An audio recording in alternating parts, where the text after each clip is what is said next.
Today, I'm going to be giving you the absolute best settings to be using in Black Ops 7 after the Season 1 update. The last time I did a settings video was all the way back on day 1 of Black Ops 7. Now that I'm very familiar and so much more comfortable with the game, quite a bit has actually changed since day 1. Now, before we get any further, do yourselves a favor and click that thumbs up button for some good luck in your next game of BO7, and make sure you guys subscribe, notifications on, so you don't miss out on my future videos and live streams. They all take place right here every single day. With all that being said, man, let's get into the settings. Now, I'll actually be starting off with my controller settings, but I'm going to show you the controller I play on, and I think that'll make my controller settings make so much more sense. So here's the controller I got, PlayStation 5 DualSense Edge. I actually get asked all the time. I got myself a little control freak on my aiming stick, helps me be a lot more precise. You guys could actually use code FRIZZ, F-R-I-Z-Z, to save yourself some money. This stick right here looks beat up, looks worn in, but that's how you want it. I've had this stick on for, I don't know, a couple of years now, and it's still going strong. And this thing's like, what, maybe 15 to 20 bucks. I think that's definitely worth the price. And then here's the back of my controller. Looks a little dirty. It's actually not. I throw this stuff on my hands because I have really bad sweaty hands. It's called gamer grip. I do not work with these guys, maybe one day in the future, but every time I play the game, I kind of just ply a little bit and my hands just don't sweat nearly as much. But what makes this controller special are those paddles. So essentially when I press this one right here, I'm going to be jumping, and then the paddle on the right here, I'm going to be sliding, crouching, all that other type of good stuff. So what that allows me to do is keep my thumbs on the analog stick, have really great and precise aim while doing all those crazy movements on the back, like the wall jumps or just sliding.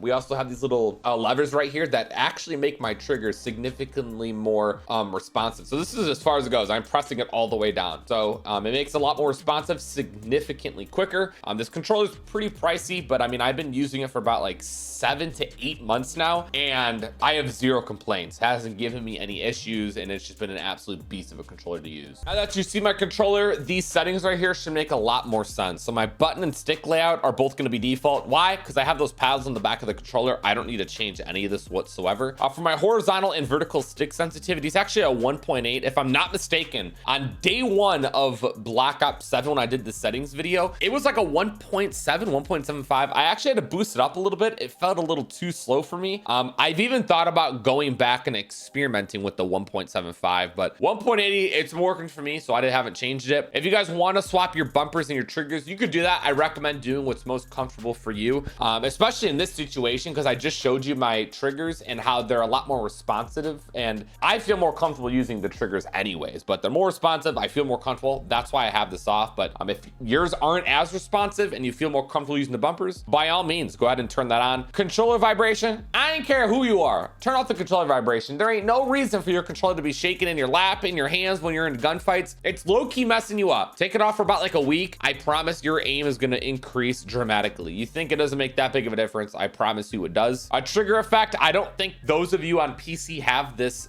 setting. Maybe you do, but I recommend turning this off. If you have this on full, it actually makes your triggers significantly more heavy, like very, very heavy. Makes it a little bit harder to pull down. Turn this off. It's going to make them a lot more responsive and more quick. That's what we're all here for. For the dead zones, they're pretty standard, nothing crazy. Left and right minimum are 7.7. No, not too crazy there. Left stick max, I have it at 100. So basically when I move my left stick up, the second it hits that red line, I'm running at maximum speed. So it does save me like a fraction of a second. It makes it a little bit quicker. I can even bring this down to a 70 if I want, but I've had this on an 80 all year, and I had it on 80 last year in Black Ops 6 for the majority of the time. The right stick max is 100, pretty self-explanatory. It's, pretty average and normal, what everyone else is doing there. For the dead zones on both of my triggers here, I recommend keeping it at 0. Anything over 0 is just going to add a little bit of a delay, and I don't recommend doing that. You do not want anything being delayed. You want everything to be very responsive. Aiming advanced settings, I have my ADS sensitivity transition timing on instant. So I instantly get my ADS sensitivity when I go from hip fire to ADS. I mean, who doesn't want that? The other options are you'll gradually get it, or after you're fully zoomed in. I instantly want it. That's why I have it right there. Aim response curve type, gotta be on dynamic. It is a night and day difference between standard and linear to dynamic. I mean, it is night and day. Makes aim assist feel significantly stronger. And then I'm on that 1.0. Custom sensitivity per zoom, I actually did change this. This is one of the biggest things I changed. I was on like a a 0.70. I brought it down to a 0.65, which may seem very low to some of you, but I'm telling you right now, I absolutely adore it. So whenever I'm ADSing, it just feels a little bit slower, and it kind of makes aim assist feel stronger than it really is, in my opinion. So that's why I really like it low. Of course, make sure your target aim assist is on. Duh. Wow. You gotta take advantage of the broken aim assist for controller players. Have it on. Moving over to the movement settings, we got sprint assist, tactical sprint assist. I have that on. It just makes sprinting a little bit quicker, in my opinion. And then the on new movement I think is really good. So I like to have the sprint assist backwards and sideways on. The latest daily fixes and improvements are ready to be installed. Really, right now? All right, give me a sec. And we're back. But yeah, I like to have on both these sprint assist sideways and backwards to just help me with the omni movement. When it comes to mantle, crouch, and wall assist, all that is off. I like the corner slicing. Slide and dive behavior. Oh wait, I just realized I could actually, wait, let me change this. Change it to short and then go to slide only. There we go. So in my opinion, I think hybrid is the best option. I will admit, I just suck at distinguishing when I'm gonna slide and dive. So I just stick to slide only. I don't really think dolphin diving is too important. But I am going to acknowledge that hybrid is the better option, even though I am on slide only. Automatic airborne mantle, I have that on. Sprint restore and slide and maintain sprint. Both these are incredibly important to have on. I think it adds a little bit more fluidity to the overall movement. So after you're done sliding, you can kind of fluidly get back into the sprinting, which I like a lot. And then the sprint restore allows you to resume sprinting after various actions. Again, just adds a little bit more fluidity to the game. Parachute automatic behavior, I have this off so I can get as close to the ground as I personally would like to, rather than my parachute pulling on its own. Wingsuit activation is on manual.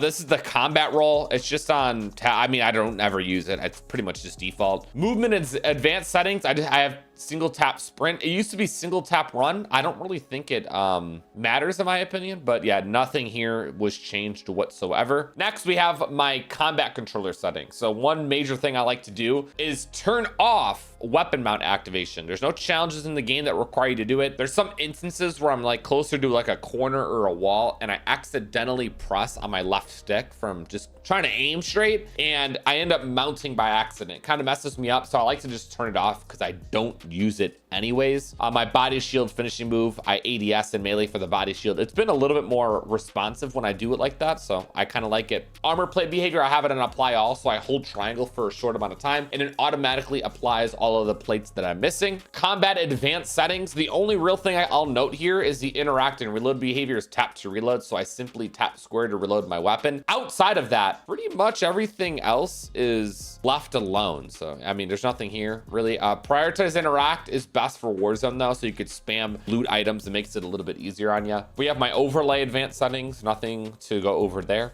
pretty normal. But that's gonna wrap up the controller settings. Pretty straightforward, but some of my major important settings were changed a little bit. Next, we have my graphic settings. So I am on 120 hertz and 1440p. I'm on the absolute best settings you could be playing on for a PS5 Pro. My brightness is a 50, pretty standard there. The echo mode preset, I recommend turning this off. I've actually been hearing about a lot of other console players dealing with lag. The game's feeling like garbage. So if there's anything that's gonna fix it, it's gonna be literally right here. So I recommend turning off this echo mode so you just have the absolute best performance, because it's kind of like saves your energy and preserves it. So I recommend turn that off. Quality, if you want your game to look good, you want your console to not look like garbage, make sure your world, weapon, and depth of view are all off. Turn all this off. This gives you literal blur. There's images that show you are literally getting blur if this is on.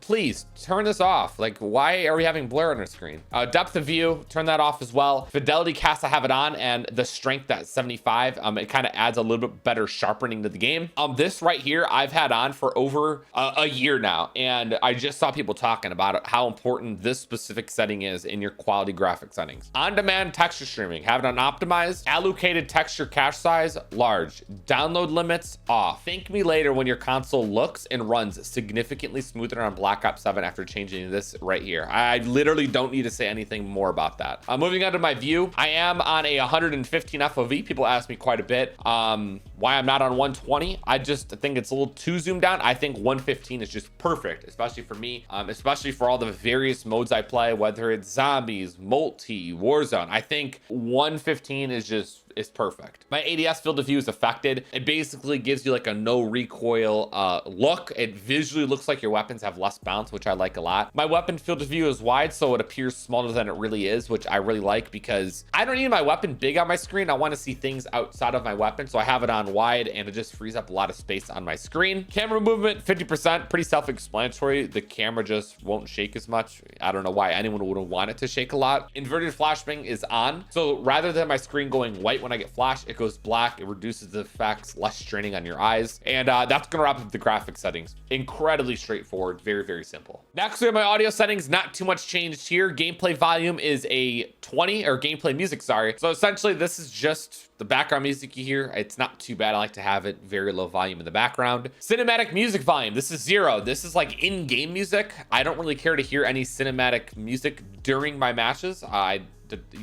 Would rather hear like footsteps and dialogue, which leads me to the other volumes here, dialogue and effects. This is footsteps, the announcer calling out UAVs and whatever it may be. This is important audio. This is the stuff you really want to hear. So that's why those are cranked up. The overall master volume is 50. It's just, best for me. It's right in the middle. It's not too loud, not too quiet. Audio mix is sucker punch. And then I also recommend doing asymmetrical hearing compensation on. That combination right there, I think greatly enhances the overall audio of the game. Make sure your mono audio is off. This is probably like one of the most important settings to look at, because this right here, essentially what this does is separate your audio channels. It was already off, but you never know with this game. So you could separate when you hear someone from your left and your right. If it's on, it just merges the two, which isn't going to help you whatsoever. Reduce the tinnitus sound. This essentially just reduces the blaring from the concussion and flash grenades, so it's not like just ringing in your ear. So if you turn this on, it greatly just reduces those effects. Hit marker preset is default, and then here's my voice chat settings if you really care. I mean, there's nothing too crazy there. Pretty much standard and default, very straightforward audio settings. And to round things off, we have our Black Ops 7 interface settings. Menu prompts, controller, because I play on controller. Tutorials, tooltips, all this off. It's just nonsense on my screen I don't care for.